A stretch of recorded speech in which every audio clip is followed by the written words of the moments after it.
Lesline, à l'instant, Adou, tu es prêt à dire je le veux parce que tu es mon lova lova lova lova. Très belle chanson, hein? Moi j'aime beaucoup, j'ai beaucoup aimé. Et même moi. Est-ce qu'il y a des hommes qui sont prêts à dire je ferai, je serai, je suis Adou pour des femmes? Les hommes qui sont prêts à faire comment? À les prendre. A dit je t'épouse. Oui. Oui, comment ne pas? Elle, c'est une belle femme. Ce que les gens m'ont dit, suivre que la beauté, hein, d'abord. Je dis, les hommes regardent d'abord, quand tu es belle là, il y a un atout. Hein. Il y a 60% un atout pour qu'ils t'épousent. Hein. Avant de regarder même après ce que tu fais dans la vie. Hein. Ce que les hommes m'ont dit, ils aiment la beauté. Pour les mariages que nous on présente là, que toi tu pas dans les filles là sont souvent belles. Mais comment pas, so, toi aussi? Laisse le make-up. Non, est-ce que je regarde le make-up? Laisse Quand une femme est belle, elle est belle. Non, même le make-up arrange la femme. Je sais. Mais avant même que le make-up n'arrange, quand tu vois, quand tu vois, quand vous voyez là par exemple, est-ce que vous avez besoin de make-up pour être belle? Voyez-la sans make-up. Vous n'avez pas besoin de make-up. Il y a ce qu'on appelle les filles que Dieu a façonnées bien, comme avec la non, terre. Il y a des femmes qui ont l'onction du mariage sur elles. C'est tout. Elles peuvent se marier même 18 000 fois. C'est tout. Non, mais c'est pas pour dire aussi quand même que on a jeté, c'est pas pour jeter la pierre sur celle qui se marie. Non, non, non, non, du tout. Au contraire, le mariage, c'est une institution divine. C'est un sacrement. Toute femme devrait se marier en principe, mais ce n'est pas parce que et si tu ne te maries pas, ça ne veut pas dire. C'est pas une fin en soi. C'est pas une fin en soi. En même temps, je crois qu'il y a de plus en plus les femmes ne veulent plus se marier. Ne veulent plus. Oui, elles aiment leur liberté. Certaines, une catégorie de femmes. Non, pas toutes les femmes. Calvino, il y a une catégorie de femmes qui ne veulent plus se marier. C'est les businesswomen là-bas. Parce que quand une femme cherche l'argent à un niveau, mon frère, elle peut s'en passer de l'homme. Hein. Moi, j'ai discuté avec une dans femme le divorcée. pas que s'en passer de l'homme, s'en passer. C'est-à-dire que ces femmes-là, généralement, elles ne veulent pas aller dans un mariage se faire quadriller.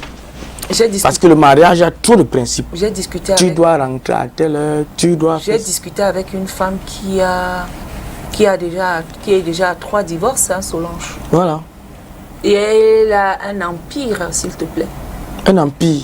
Elle a beaucoup d'argent. Elle a beaucoup d'argent. Voilà. Et il n'y a que les femmes comme ça. Elle te dit... elle a un garçon, elle vit avec un homme, hein, oui. Mais l'homme ne vit pas avec elle. L'homme ne connaît pas sa maison. Les femmes comme ça, les hommes sont seulement là pour satisfaire leurs besoins. Son petit ami ne connaît pas sa maison, hein, du tout. Et après combien d'années elle présente le gars à ses parents? Parce qu'elle met grâce. Parce qu'elle met grâce. Quand une femme a beaucoup d'argent, le passage biblique qui dit que les désirs de la femme seront tournés vers l'homme, c'est annulé. Je te dis vraiment. Parce que là, maintenant, la femme n'a que besoin de l'homme pour... Mais c'est toujours un désir.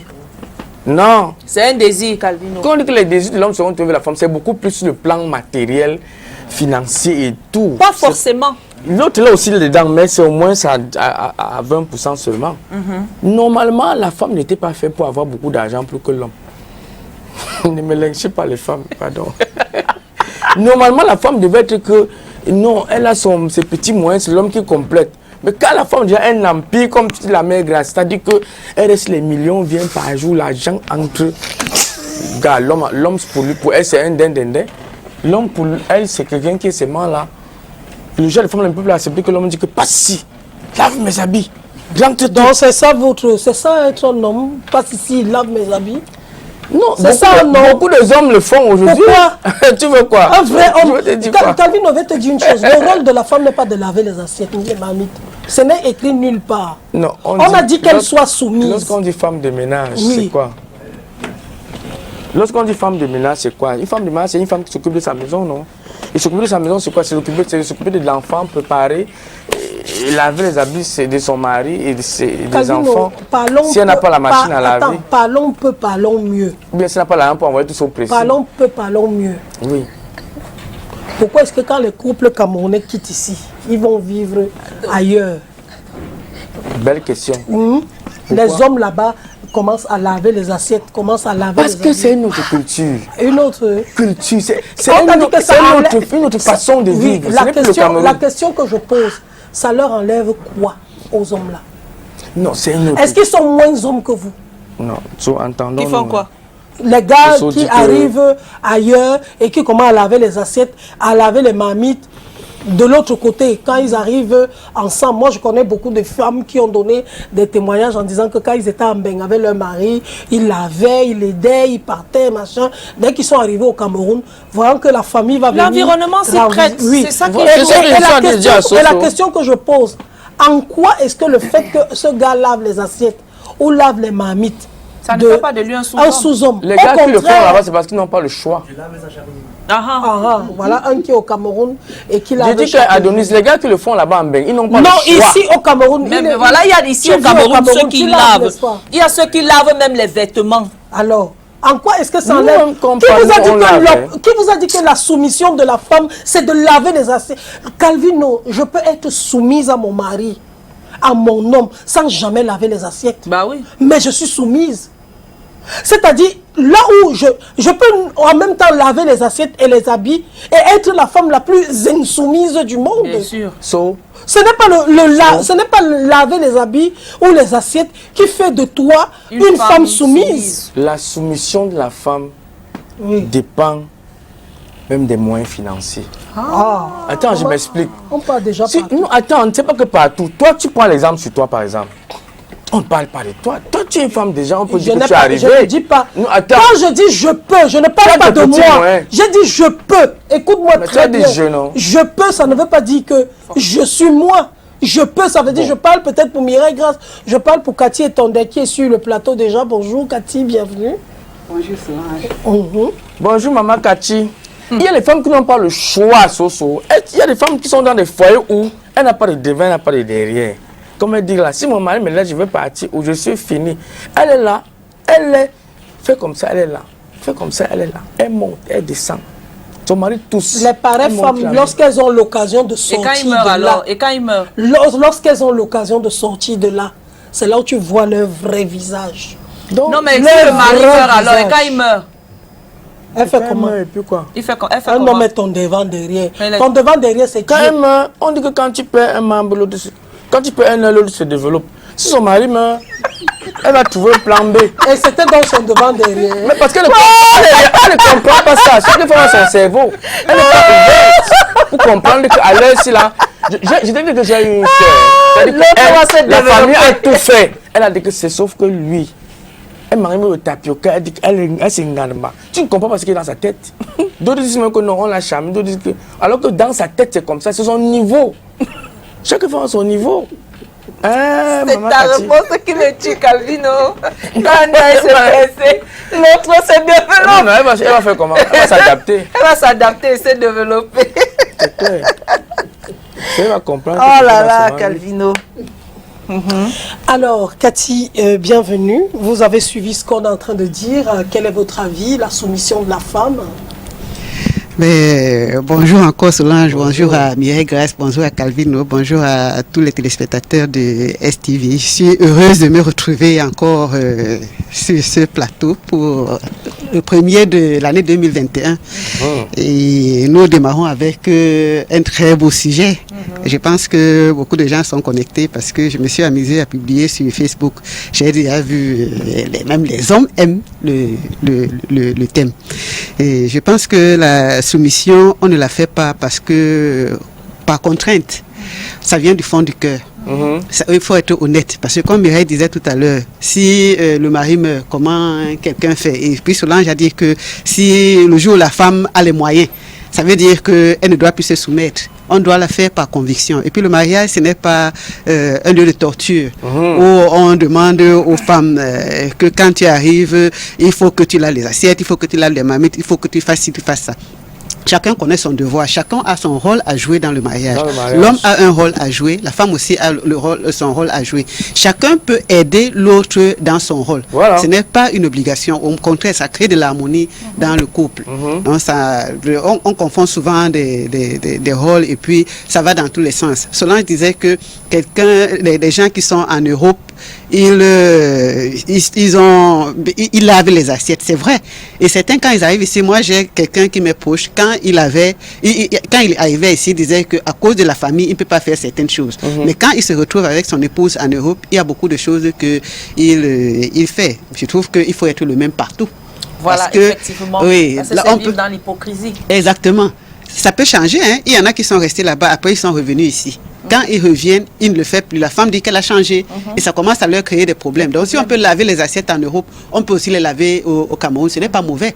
On ne peut pas aussi en vouloir aux hommes qui décident qu'ils ne lavent pas les assiettes. Ça aussi, c'est leur choix. Ça dépend du couple. Okay. Moi, je comprends les hommes qui lavent les assiettes en Europe. Hein. Parce que, ils ne sont pas chez eux. Quand tu es chez toi, ici au Cameroun, tu te sens chez toi. Tu peux sortir, ta femme est là, tu ne l'aides pas, tu es dehors avec les amis, tu pavanes. Mais en Europe, tu arrives, nouvellement arrivé, tu n'as personne. Tu es peut-être au chômage, tu es à la maison avec elle, tu es obligé de laver. Tu n'as pas le choix. Est-ce que forcément celui qui lave, c'est parce qu'il est au chômage en Europe? Non. Dans la plupart des cas. Non, Calvino, je suis désolée des couples. Il y a des couples qui vivent en Europe.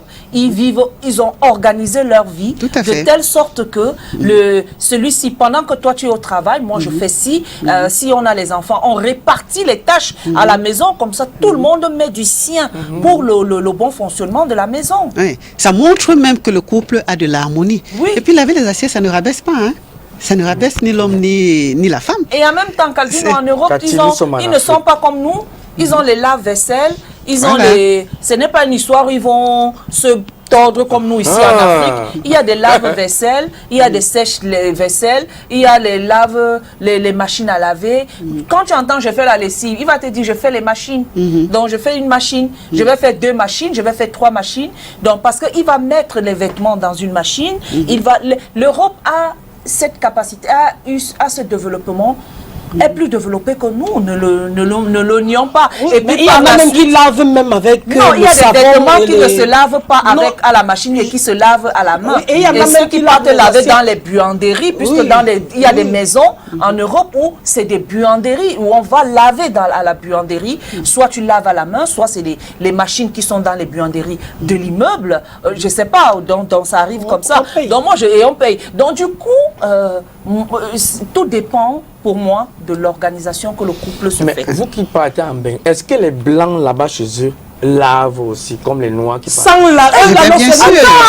C'est même dans leur culture. Quand la femme accouche, l'homme est capable de prendre les congés de paternité pour rester à la maison, même 1 mois, s'occuper de l'enfant.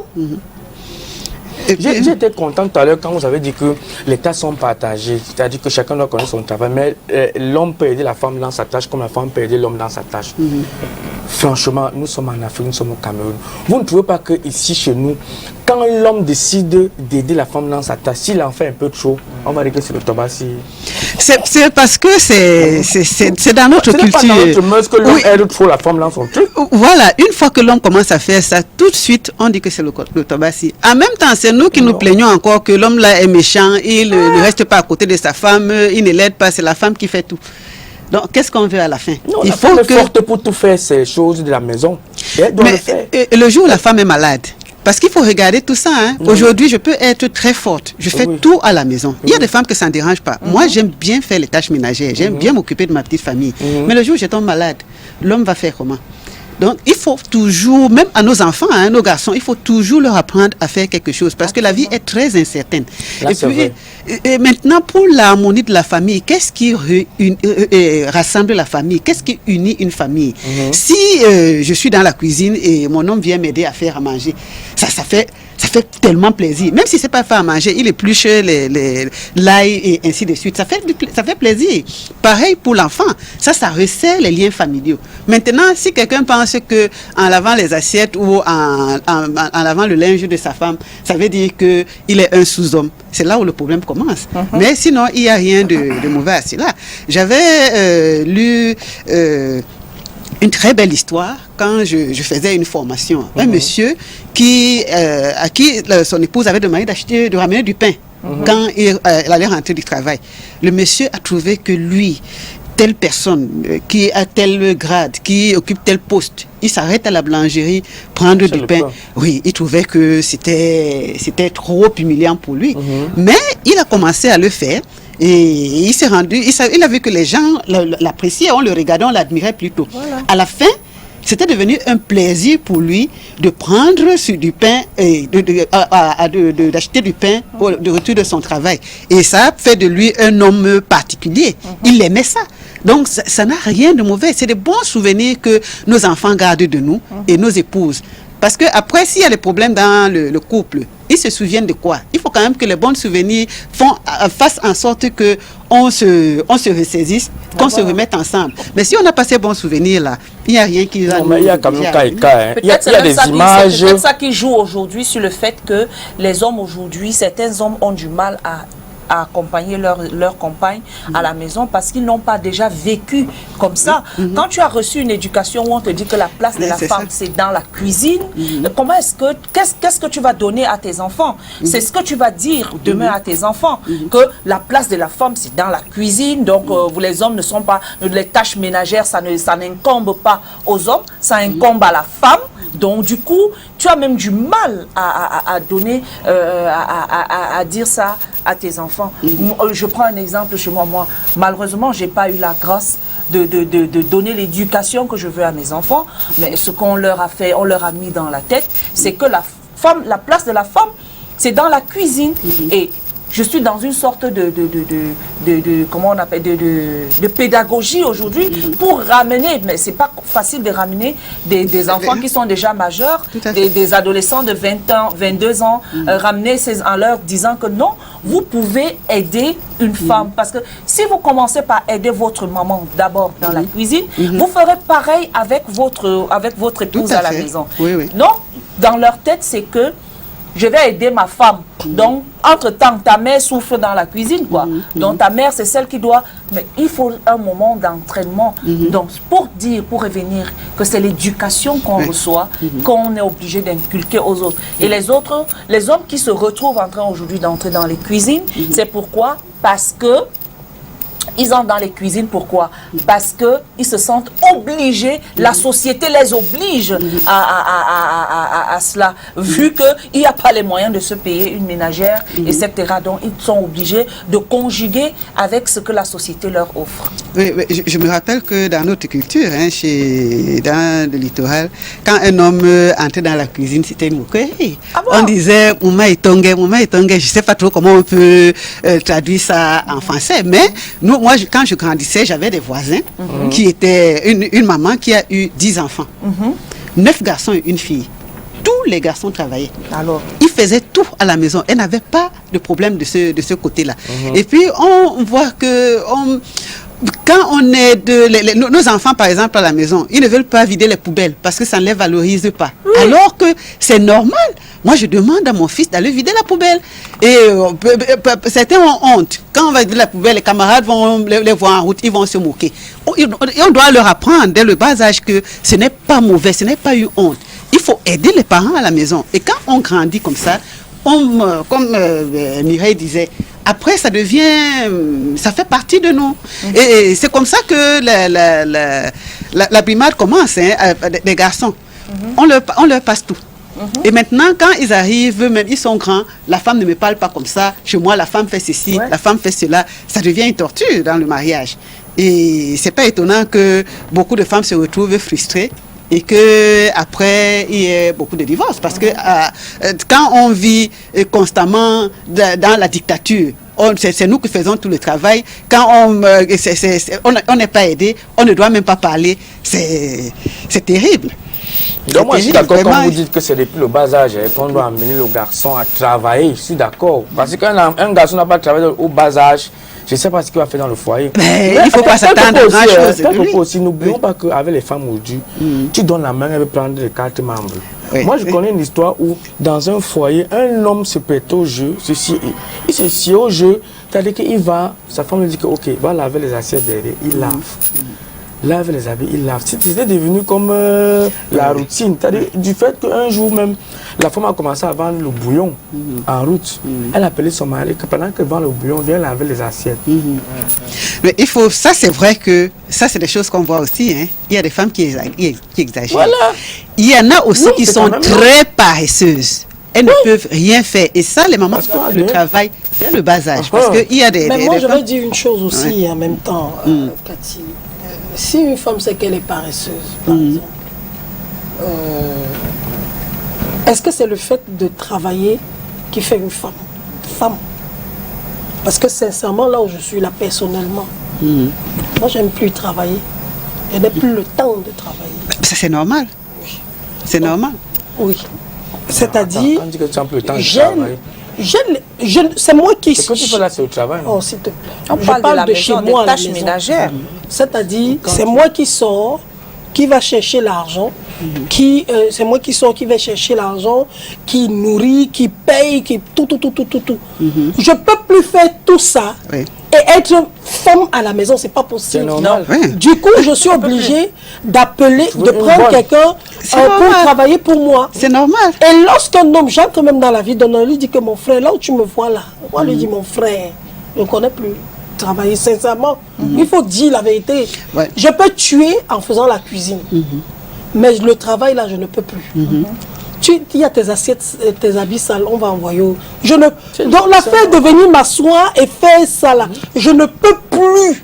Parce que tu es habitué à monter tout le matin. Alors qu'avant, les mamans savaient qu'elles se réveillaient le matin, il y avait un argent qui était déposé par le papa sur la table. Leur seul travail, c'était de faire le ménage, de faire tout ça. Et elles éprouvaient du plaisir à le faire. Hein? À le faire. Aujourd'hui, nous, on ne peut plus parce que c'est nous qui faisons tout. Parce que pendant que tu es à la maison, parfois on te dit, mais tu peux pas parce que ton cerveau réfléchit à comment avoir l'argent. Comment avoir l'argent. Oui.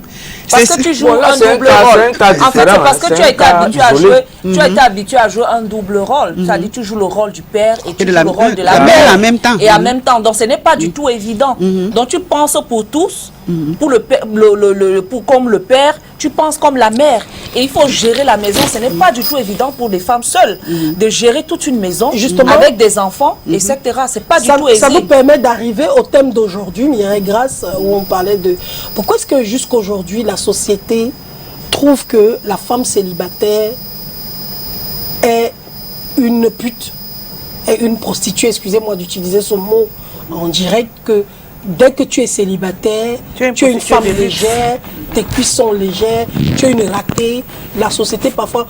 Moi, j'ai vu des posts, par exemple, sur Facebook où les gens, personnellement, où j'ai fait un direct où je parlais aux gens. On m'a dit, tu parles en tant que qui? Tu es célibataire. Une célibataire vient donner les conseils aux mariés. Tu connais quoi sur le mariage? Tu as déjà goûté à ça? Quelqu'un dit, est-ce qu'on t'a même déjà doté? Est-ce qu'on est même déjà venu cogner à ta porte? Tu viens parler des affaires, des gens que tu ne maîtrises pas. Donc, pour bien parler des mariés, il faut d'abord être marié. Excusez-moi. Mais je pense que on veut faire croire aux femmes aujourd'hui que être célibataire, c'est une fatalité. Je dirais d'abord que ce n'est pas du tout une fatalité. Parce qu'il faut dire qu'il y a des femmes qui ne veulent pas se marier. Ça, les gens ne le savent pas, mais il y a des femmes qui ne veulent pas se marier. C'est ce que je disais tout à l'heure. Parce qu'ils ont les moyens. Les hommes se retrouvent... Non, c'est pas vraiment une question de moyens. Il y en a qui ne veulent pas. Moi, j'ai rencontré, c'est vrai que ça fait partie de mon travail. On demande aux femmes, pourquoi vous ne voulez pas marier? Bon, les femmes avec qui j'ai discuté, c'est les femmes d'un certain âge. Elles me disent que parce qu'elles veulent la quiétude. La quiétude, c'est que quand on a déjà un certain âge, on ne veut plus casser la tête. Elles ont déjà eu des enfants, elles sont peut-être... Donc, elle s'est mariée, elle a divorcé après. Peut-être elle a divorcé, maintenant elle ne veut plus se casser la tête. Elle a accumulé des déceptions. Voilà, maintenant elle s'est reconstruite, elle voit la vie autrement, elle est passée à autre chose. Il y a ce genre de femmes. Et puis il y a aussi que les hommes, on dit qu'il y a plus d'hommes que de femmes. Donc, finalement, les femmes doivent se bousculer derrière les hommes. 10 femmes peuvent aller derrière un homme parce que, pour ne pas être célibataire, puisque le célibat, c'est pas une bonne chose. Là aussi, je dis que c'est faux. J'ai fait une formation dernièrement sur les données probantes désagrégées. Ça veut dire que sur 1000 femmes, combien ont l'âge de se marier? Quand on voit la tranche d'âge, combien sont mariés, combien ne le sont pas?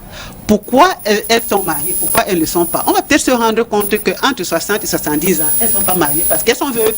Entre 50 et 60 ans, elles ne sont pas mariées parce qu'elles ont divorcé.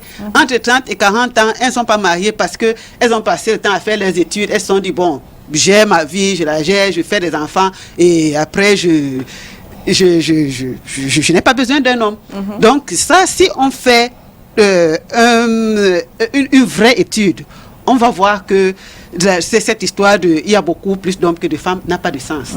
Maintenant, est-ce qu'on est vraiment malheureux en tant que célibataire? Ça dépend de ce qu'on fait de notre célibat. Si on passe le temps à regarder que Mireille Grace s'est mariée, son mari lui a acheté la voiture, Solange s'est mariée, elle a eu telle chose, alors que moi je ne suis pas mariée, ça évidemment on sera malheureux. Et on va se précipiter dans le mariage, on ne sera pas honnête. Solange disait tout à l'heure qu'elle ne peut plus laver les assiettes et tout. Mais une mauvaise célibataire, si un homme arrive, elle sait bien qu'elle ne peut pas entrer dans la cuisine. Parce qu'elle a absolument envie de se marier. Calvin va dire que moi je veux une femme qui me fait à manger, qui me fait ci, qui me fait ça. Voilà, qui fait le coq et tout ça. Solange, comme elle a absolument envie de se marier, elle va dire oui. Parce qu'il faut qu'elle se marie, mais la réalité nous rattrape dans le mariage. Maintenant, si on est une vraie célibataire, on est honnête. Déjà, on essaie de construire sa vie. On essaie de s'organiser parce que qu'est-ce qu'on fait? Il faut voir qu'est-ce qu'on fait de nos journées. Quand je me lève le matin, qu'est-ce que je fais? Est-ce que j'ai un bon programme du matin au soir? Est-ce que j'ai un programme de la semaine? Est-ce que j'ai un programme du week-end? Parce que parfois aussi, c'est le week-end que les célibataires s'ennuient beaucoup. Comme on travaille dans la semaine, pendant le week-end, on n'a pas grand-chose à faire, on s'ennuie.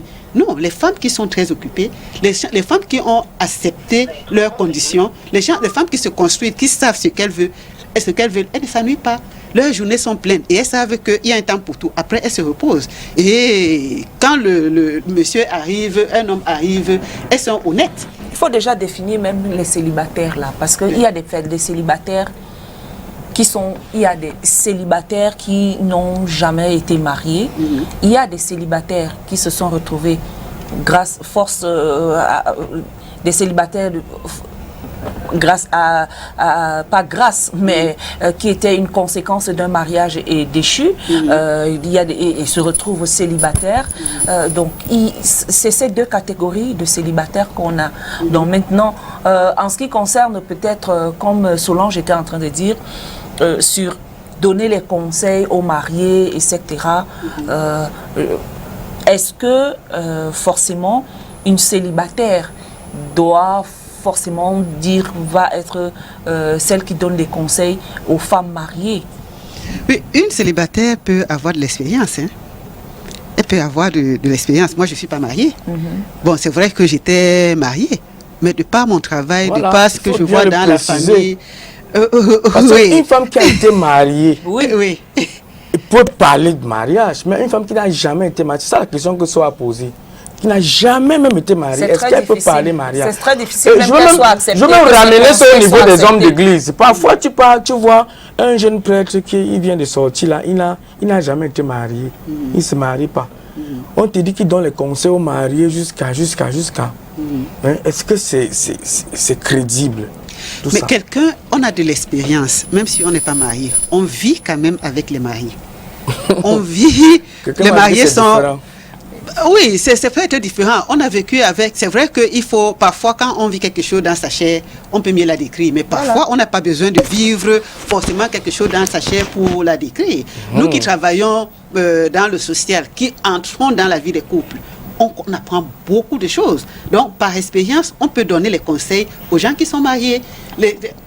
Moi, je trouvais plutôt qu'une femme qui est célibataire pourrait apporter quelque chose à celle qui est mariée, dans ce sens qu'elle peut lui apporter un peu de peps pour pimenter sa relation avec son époux. Un peu dans ce sens-là, parce qu'on a beaucoup de femmes qui sont mariées, qui se laissent aller parce qu'elles sont mariées. Oui, tout à fait. Et une célibataire, elle a des astuces pour te permettre, parce qu'elle a l'habitude de vivre avec, elle a des relations et qui lui permettent, et de par cette expérience-là, elle peut partager cette expérience-là avec une femme mariée. Et cette femme mariée peut maintenant bénéficier de l'expérience de la célibataire sur ce plan. On peut dire que ça dépend des conseils qu'une célibataire va donner à quelqu'un qui est marié. Parce que le mariage a ses réalités. Hein. Non, mais c'est la réalité. Attends. Le mariage a ses réalités. Le mariage, c'est pas ce qu'on affiche. Parce que, oui, parce que plein de coach de développement, parfois, ça donne des conseils, mais il faut avoir vécu. Tu vis la souffrance. Ah oui. Oh. Le mariage, c'est pas dernièrement. Non. Tu disais à Solange que j'ai vu sur Facebook. Les célibataires s'ennuient. Alors que les mariés ont des ennuis. C'est pas tous les célibataires qui s'ennuient. Mais c'est ça. C'est ça. Donc quelqu'un a écrit ça. Et c'est vrai. Et ça, c'est vrai. Et c'est ce qu'on est en train de dire. Que tous les célibataires ne s'ennuient pas. Oui, effectivement. Parce que moi, je cherche même un moyen de me reposer. Parfois, on est obligé de me dire que repose-toi parce qu'il y a la maison. Moi, comme je dis, j'aime bien m'occuper de ma petite famille. Il y a le travail, il y a la famille, il y a le téléphone qui n'arrête pas de sonner. Non, mais il y a les gens même à visiter, c'est beaucoup de choses, ça prend trop de temps. C'est énorme. Maintenant, quand quelqu'un a déjà construit sa vie de cette façon, un homme vient, la première peur de ces femmes, c'est que... Ça chamboule tout. Oui, est-ce qu'il ne va pas bouleverser cet équilibre? Effectivement, si c'est bien la question qu'on se pose toujours. Les femmes deviennent donc lucides. Quand un homme arrive, elle sait ce qu'elle veut. Si l'homme arrive, c'est un plus. S'il n'est pas là, elle continue à vivre sa vie normalement. Oui, mais la grosse question qu'il faut se poser quand même, c'est de savoir, vous disiez qu'une personne qui n'a pas été mariée ne peut pas donner des conseils. Moi, je suis allée voir plusieurs mariés pour qu'elles me donnent des conseils. Non, c'est parfois. Pas ce qu'elle a dit. Non, Calvin le disait tout à l'heure. Je suis allée voir des mariés. Comme tu l'avais dit avant. Je suis allée voir des mariés, moi, pour me donner des conseils. Ils m'ont dit, maman, elle va te dire quoi? Ça me laisse. Elle te dit que je vais te dire quoi? Ça me laisse. Non, lorsqu'elle te dit comme ça, une mariée, blasée dans le mariage, te dit que je vais te dire quoi, ça me laisse. Ça ne veut pas dire qu'elle n'a rien à te dire. Elle a de l'expérience, mais peut-être qu'elle n'a pas un bon champ lexical pour t'expliquer. Non. Elle est dépassée elle-même. Il y a les femmes mariées qui n'ont aucun conseil à donner aux gens. De plus en plus. Elle-même ne vit rien de bon. Parce que justement, pourquoi Solange?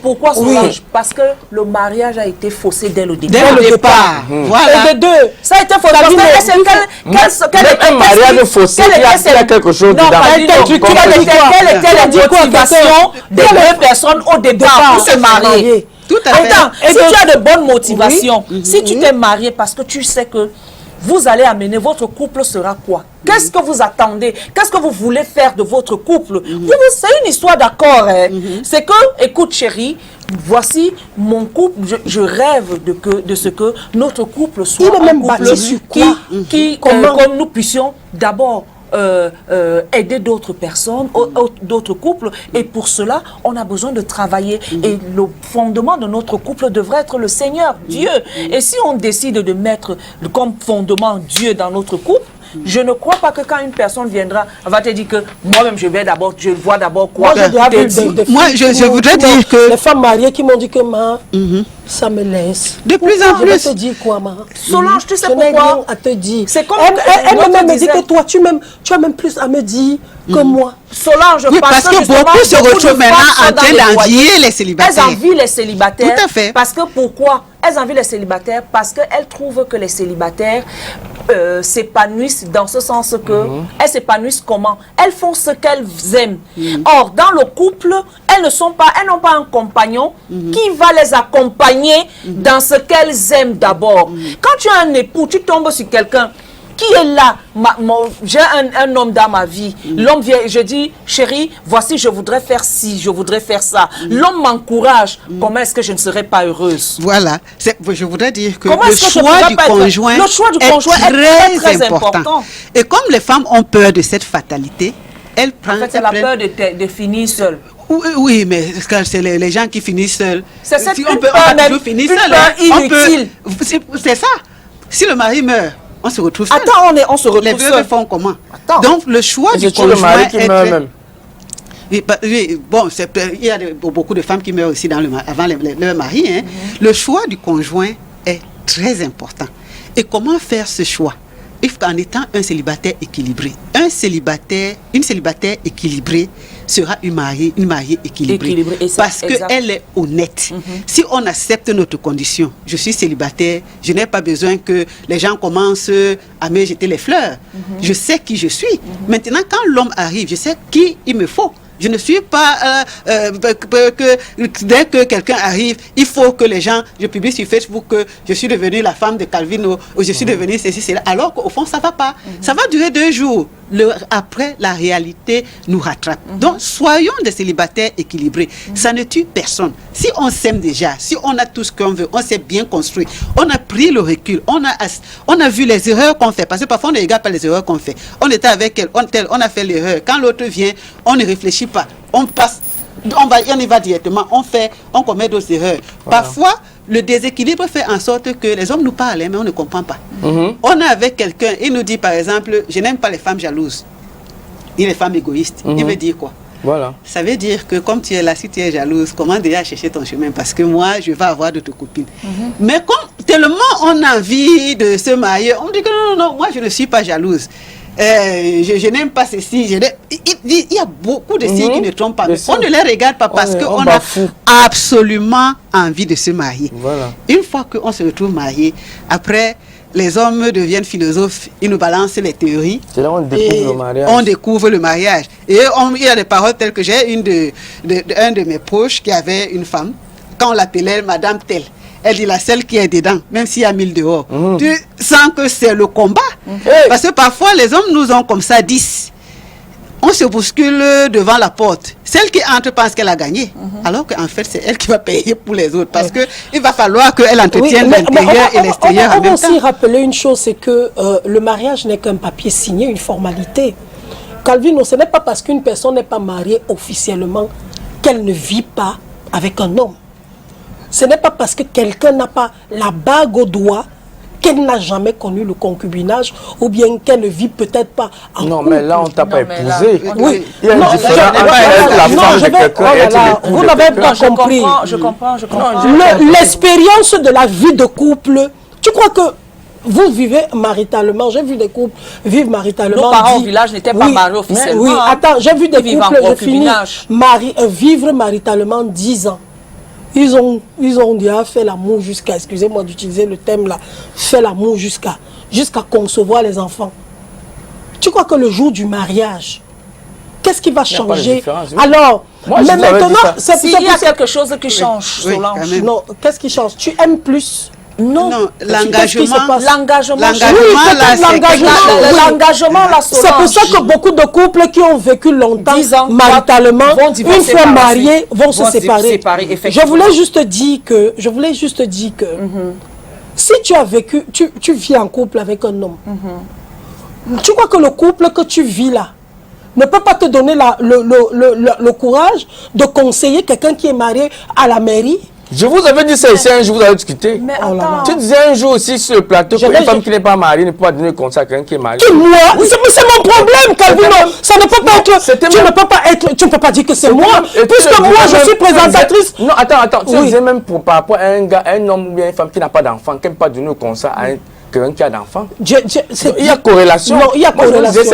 On est en train de parler de mari. Non, c'est la Calvino, même chose. moi, Solange Béala, je ne peux jamais le dire parce que je présente une émission d'amour et justement, ça a été des débats dans des forats où on a dit que comment est-ce qu'une fille qui n'est pas mariée peut parler d'amour?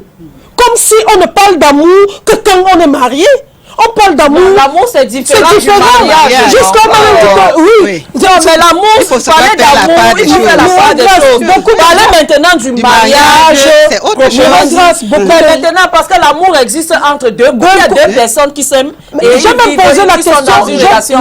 Chacun est chez soi, chacun vit sa vie, mais ils s'aiment. C'est différent. Mais moi, j'ai posé la question. Mais on n'a pas besoin d'aller à l'université pour comprendre ça. J'ai posé la question à beaucoup de gens. Vous pensez que l'amour existe seulement dans le mariage? Et non. Et puis le mariage n'est pas une bénédiction. C'est une institution divine, c'est même écrit dans la Bible. C'est vrai, le fait que quelqu'un vive en concubinage, comme elle dit, certes, elle a l'expérience du mariage, mais on ne l'a pas épousé. Est-ce que le fait que quand tu te maries, il n'y a pas d'abord une bénédiction qui arrive dans votre vie et qui change quelque part? Celui qui a trouvé une femme a trouvé le bonheur, c'est écrit dans la Bible. Moi, je pense, comme Mireille Grasse dit, le mariage est une institution divine. Voilà. C'est pour ça que on continue à discuter autour, même si les gens veulent faire croire que le concubinage aussi c'est le mariage, c'est différent. Parce que les gens qui vivent ensemble pendant 10 ans, le jour où ils partent se marier, ils ont déjà un autre statut. Oui. C'est différent. Et si les gens ne sont pas mariés, ils vont vivre 10 ans. On a déjà vu, même dans les médias, à la télé, les gens qui sont restés ensemble, qui ont eu des enfants, quelqu'un a laissé cette personne avec qui elle a vécu pendant des années pour aller épouser une autre personne. Parce que ce n'était pas le mariage, il n'était pas officiellement lié. Donc le mariage, c'est quelque chose de sacré. Oui, c'est pour ça qu'on donne des conseils. C'est pour ça qu'on fait tout. Quand les gens sont mariés, les gens les aident plus que quand ils vivent je voudrais poser une question à Cathy et Tondé. Pourquoi le mot sacré vient toujours quand tout est sacré, tout ce que Dieu nous a donné plein de commandements, pas seulement le mariage. Oui, mais maintenant, le fait de le dire à la télévision... Le numéro de téléphone, si on peut le mettre à l'écran pour pouvoir les gens... Le fait de le dire à la télévision, non, le mariage est sacré. Vous croyez que qui respecte le mariage? Qui respecte... S'il vous plaît, pardon, s'il vous plaît, laissez-moi aller au bout de ma pensée. Vas-y. Nous sommes les premiers à dire que le mariage est sacré. Comment c'est une institution divine, etc. Pour montrer que non, le mariage est lourd, est fort. Une fois qu'on est marié, là maintenant, qui respecte ça, cette institution divine? Avez-vous déjà vu un homme qui cesse de draguer une femme, qui cesse de draguer dehors, qui cesse d'avoir les maîtresses parce qu'il est marié? Donc comme c'est le sacrement du mariage, s'il te plaît, on va dire que Mireille, normalement, si c'était quelque chose si c'était, comme on utilise souvent le sacré pour justifier le mariage, il fallait que le sacré là reste même dans le comportement, dans le mariage. C'est-à-dire qu'on est là pour conscientiser les gens à être... C'est-à-dire, une fois que je suis mariée, je suis un homme, je suis une femme, je ne dois pas tromper mon mari, parce que je l'ai dit à haute voix le jour du mariage que jusqu'à fidélité, jusqu'à ce que la mort nous sépare. Pourtant, aujourd'hui, qu'est-ce qu'on vit? Ça n'enlève à rien. Attends, il ne faut pas poser une question. On a désacralisé ça. Oui, mais Solange, écoute, est-ce que parce qu'on a désacralisé, est-ce que parce qu'on l'a fait, on ne doit plus parler, dire que le mariage est sacré? Je n'ai pas dit ça. Voilà. J'ai dit que merci. Non, moi je voulais juste qu'on s'accorde là-dessus. C'est-à-dire, lorsque tu utilises le mot sacré sur le mariage, mais le mariage est sacré ou pas? Mireille Grasse, il faut que que tu dises... Non, mais attends, je veux d'abord avant de dire que lorsque... Moi, je voudrais d'abord qu'on tombe d'accord. Le mariage est sacré ou pas? Il faut que ça ne se limite pas seulement à la bouche.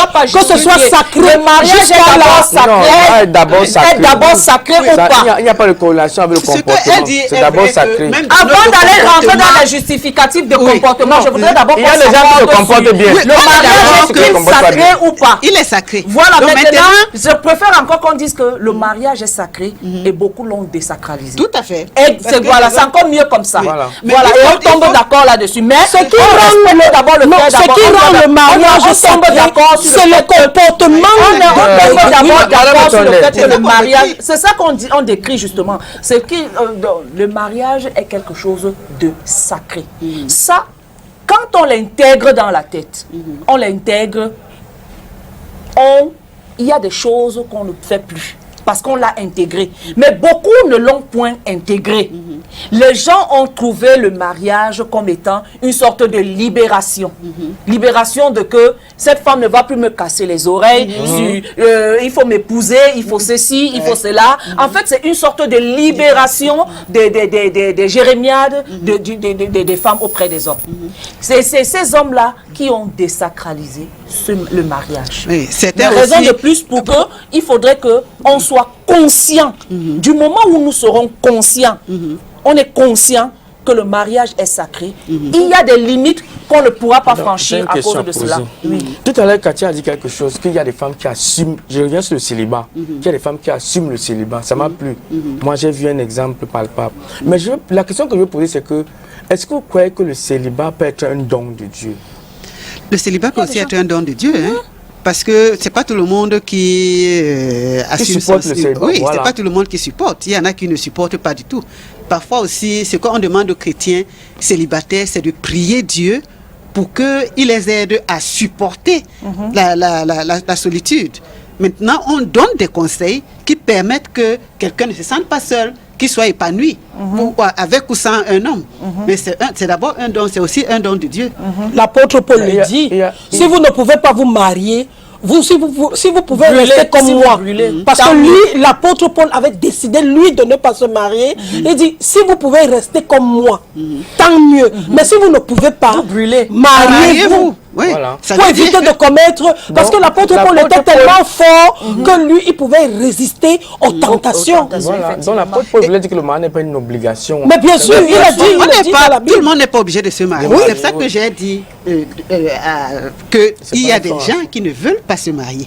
Mais il faut aussi dire qu'il y a tellement de brebis galeuses, excusez-moi de parler comme ça, sur la terre, qu'on pense que tous les hommes sont méchants, que tous les hommes trompent leurs femmes, et que les femmes trompent leurs hommes. Non. Voilà, Moi, il n'y a pas de règle sans exception. Oui, moi aussi. il y a beaucoup d'hommes qui ne trompent pas leurs femmes. Moi aussi, j'en connais. Il y a beaucoup d'hommes qui font des mariages. Certains même, c'est les femmes qui les trompent. Hein. Ils sont nombreux. Mais ceux qui font du mal font tellement de bruit qu'on pense que la règle c'est ça. Parce qu'il y a des gens qui veulent consacrer l'illégalité. Si bien qu'ils ne parlent que de ça. Un homme ne peut pas avoir une seule femme. Un homme ne peut pas Comment on peut manger seulement le macabo chaque jour. Les gens la normale est devenue normale. Voilà. Et puis parfois, il faut aussi regarder, parce que quand on suit ces gens-là, ils nous influencent tellement. Allez regarder dans leur vie. Voilà. Est-ce qu'ils sont heureux? Comment finissent-ils? Comment ils gèrent leur couple? Parfois, quelqu'un n'a pas pu gérer une femme. Il se dit que bon, si je n'ai pas pu gérer celle-là, il y a plein de célibataires. Comme les femmes n'attendent que ça. Allez, je ferme les yeux, je prends une autre. Il ne sait pas qu'il est en train de s'enfoncer lui-même. Parce qu'il n'a pas résolu son vrai problème. Il n'a pas résolu, justement. La résolution viendra en prenant une autre femme. Il ajoute un problème. Tu peux prendre une deuxième. Et les femmes aussi, les célibataires qui ne sont pas très équilibrés, je vois que quelqu'un n'a pas pu résoudre le problème avec sa première femme. Il vient me prendre, moi je pense que je vais faire comment? Ils n'ont pas divorcé, ça veut dire qu'il y a un problème. Je dois savoir que je vais entrer dans des difficultés énormes. Maintenant, parfois aussi, il y a des hommes qui veulent faire le chantage à leur mari, comme on dit que le remède de la femme. Les hommes qui veulent faire le chantage à leur femme, le remède de la femme, c'est la femme. Il va prendre une autre. La tête qui va aussi, qui n'est pas une célibataire équilibrée, qui accepte en se disant qu'elle va arranger les choses à l'intérieur. Quand elle arrive, si la première femme a compris la leçon, le mari te montre que bon, j'étais épousée, elle aussi c'est ma femme. On commence encore à avoir d'autres problèmes. Donc, soyons équilibrés. Le célibat n'a jamais tué quelqu'un. Sauf les femmes qui... Est-ce que le célibat a les avantages? Le célibat a beaucoup d'avantages. Comme quoi? Demande à Solange, demande à Mireille Grâce. Demande-moi. Allez, dites-moi. Attends, il y a l'avantage avec le célibat. Vous pavanez? Non. Il y a des célibataires responsables, Calvino. Il ne faut pas confondre le célibataire ou la célibataire irresponsable avec la célibataire responsable. Parce qu'il y a des célibataires responsables qui sont des célibatantes. J'aime bien ce mot, célibatante, parce qu'elles, c'est des battantes. Et si elle a encore des enfants, Calvino, ces femmes ne vivent que pour leurs enfants. Voilà. Ces femmes ne vivent que pour leur progéniture. Pour la plupart, certaines sont abandonnées même par le géniteur. Certains, le géniteur est un abonné absent. Elle devient le père et la mère de ses enfants. Et ses enfants vont la rendre mature. Heureuse. Mature, Solange. Mature dans ce sens que elles réfléchissent comme le père, elles réfléchissent comme la mère. Et moi, je dis, ces femmes, on doit leur tirer un coup de chapeau. Elles doivent avoir des médailles ici dehors. Ces femmes qui élèvent ces enfants toutes seules. Et quand tu élèves tes enfants jusqu'à ce qu'ils soient des hommes, il faut respecter ce genre de... Mais à la fin, on voit comment ces mamans sont respectées. Elles sacrifient parfois pour certaines leur vie amoureuse pour leurs enfants. Mais par-dessus tout, le célibat est difficile. Le célibat, ça dépend. Même Dieu dit qu'il n'est pas bon que l'homme soit. Je vais dire quand tu n'as pas d'enfant. L'apôtre Paul était seul. C'est le meilleur apôtre. Il n'a pas dit que... Il était célibataire. Il avait choisi de venir c'était difficile pour lui. Il a dit ça. Bien que... Il disait même que si vous voulez être mes imitateurs, il demandait... Bien sûr, l'apôtre Paul était très équilibré. Il n'était pas malheureux. Cathy, la célibataire, surtout le célibataire qui n'a pas d'enfant, c'est très difficile pour lui parce qu'il n'y a pas une présence auprès de lui parfois. Et il y a certaines qui ont réussi à combler ce vide-là, celles qui n'ont pas fait d'enfants. Il y a des célibataires qui sont infertiles, qui n'arrivent pas à accoucher. Il y a des célibataires qui n'ont... Et ça devient souvent pénible pour elles parce que elles n'ont pas un appui, parfois ça fait d'elles souvent. C'est pour cette raison qu'on les prend pour des filles déséquilibrées. Moi je dis non. Mais des célibataires, on peut être heureuse étant célibataire. Je suis d'accord avec toi, Mireille Grace. Mais même ces célibataires qui n'ont pas d'enfants peuvent être heureuses. Hein? Bien sûr, moi j'ai assisté, à l'enterrement d'une maman qui avait même une maladie grave. Son mari aussi, il était décédé, elle était seule. Mais elle n'a jamais fait d'enfant.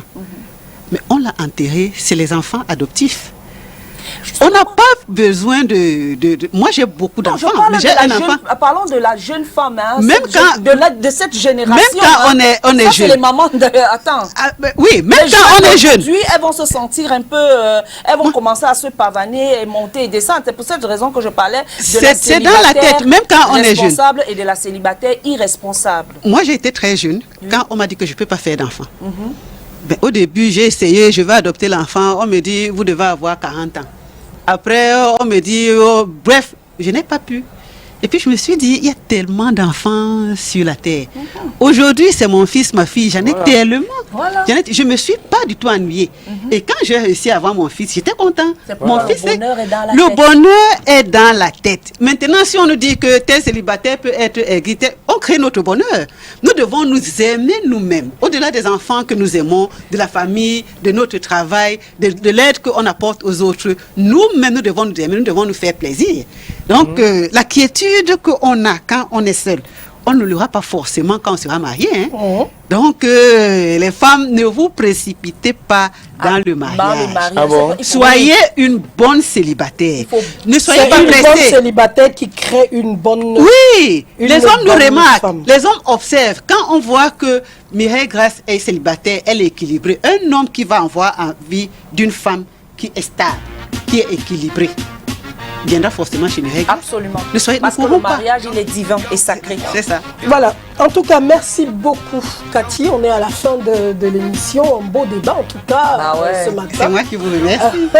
On a eu l'impression qu'on n'était même pas à des rendez-vous. C'était magnifique. C'était court. Très.